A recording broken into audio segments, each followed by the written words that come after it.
ସକାଳୁ ଆଜି ଦୁନିଆ କାମ ହେଇଗଲାଣି। ଦୁନିଆ କାମ ମାନେ କଚା ଧୁଆ। ସକାଳୁ ତ ମୋର ରୋଷେଇ ଥାଏ, କିନ୍ତୁ ଆଜି ସକାଳୁ ରୋଷେଇ ନାହିଁ। କାହିଁକି ସକାଳୁ ରୋଷେଇ ଥାଏ ମାନେ କ'ଣ, ବାସି କାମ ସାଙ୍ଗରେ ରୋଷେଇ ଥାଏ। ସିଏ ମୁଁ ମିଶିକି ବାସି କାମ ବି କରିଥାଉ, ତା ସାଙ୍ଗରେ ମୋର ରୋଷେଇ ବି ଚାଲିଥାଏ।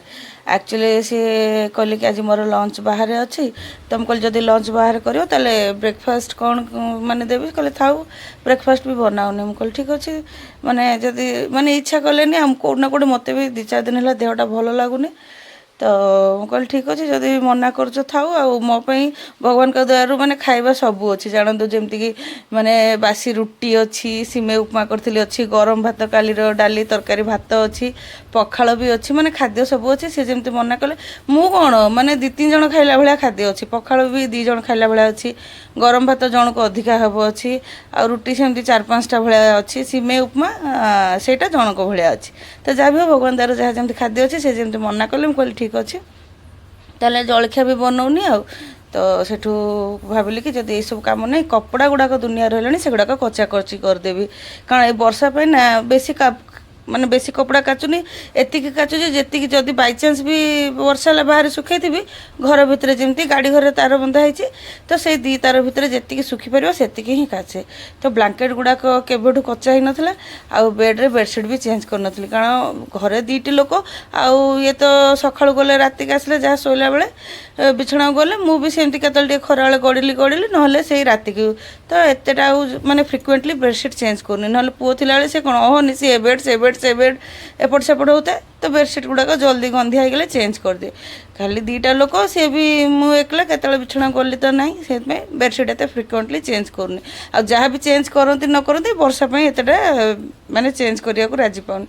ତ ସବୁ ବ୍ଲାଙ୍କେଟ୍ ଗୁଡ଼ାକ କଚାକଚି କରିବି କହିକି ବାହାର କଲେ, ବେଡ଼ସିଟ୍ ବି ଚେଞ୍ଜ କଲି।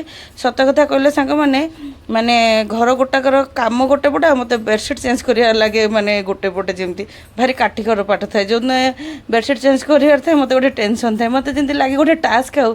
ଆଉ ବେଡ଼ସିଟ୍ ଚେଞ୍ଜ କରିସାରିଲା ପରେ ସେ ସଫା ବେଡ଼ସିଟ୍ରେ ଯେଉଁ ସୁକୁନ ଆଉ ଯେଉଁ ଶାନ୍ତି କୁହନ୍ତୁନି।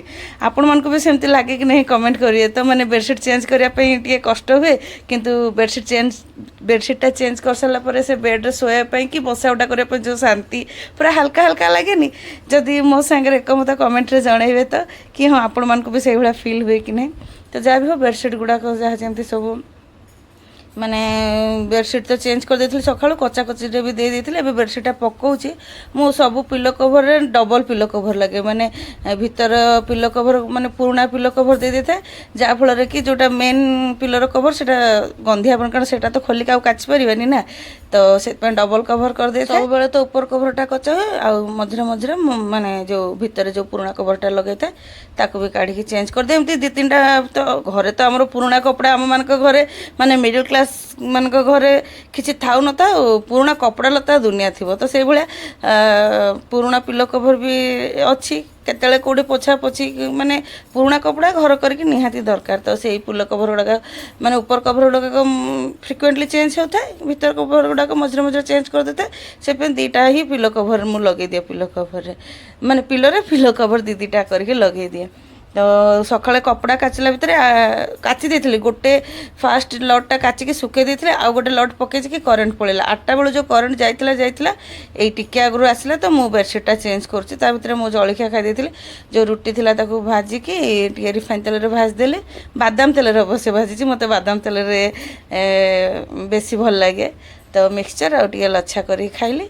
ଆଉ ତାପରେ କ'ଣ ନା, ଖାଇଲା ଭିତରେ କରେଣ୍ଟ ଆସିଗଲା, ତ ମୁଁ କହିଲି ନାହିଁ ଆଗରେ ହଁ ଖାଉ ଯେମିତି କରେଣ୍ଟ ଆସିଲା, ମେସିନ୍ରେ କପଡ଼ା ଥିଲା, ମୁଁ ବୁଲେଇ ଦେଇକି ଆସିକି କ'ଣ କଲି ନା ବେଡ଼ସିଟ୍ଟା ଚେଞ୍ଜ କଲି। ବେଡ଼ସିଟ୍ ଚେଞ୍ଜ ଜଷ୍ଟ କରିଛି କି ନାହିଁ, ମାନେ ଜଷ୍ଟ ଆସିଛି, ମୁଁ କ୍ୟାମେରାଟା ଅଫ୍ କରିବି, ଦେଖିଲା ବେଳକୁ କରେଣ୍ଟ ପଳେଇଲା। ଏବେ ଏତିକି ମେସିନ୍ରେ କପଡ଼ା ଅଛି, କେତେବେଳେ କରେଣ୍ଟ ଆସିବ କଚା ହେବ। ଆଉ ଏତିକି କପଡ଼ା କାଚିକି ଶୁଖେଇଛି। ସବୁ କପଡ଼ା ଗୁଡ଼ାକ ଅବଶ୍ୟ ଶୁଖି ଆସିଲାଣି ଯେ, କାରଣ 8ଟା ବେଳୁ ଶୁଖେଇଥିଲି। ବ୍ଲାଙ୍କେଟ୍ ଗୁଡ଼ା ତ ଅଲରେଡ଼ି ଶୁଖିଗଲାଣି, ଖାଲି ଆଉ 1-2ଟା ମାନେ ଟିକେ ଓଦା ଅଛି। ଦେଖିଲା ବେଳକୁ ବର୍ଷା ଉଠେଇଲାଣି।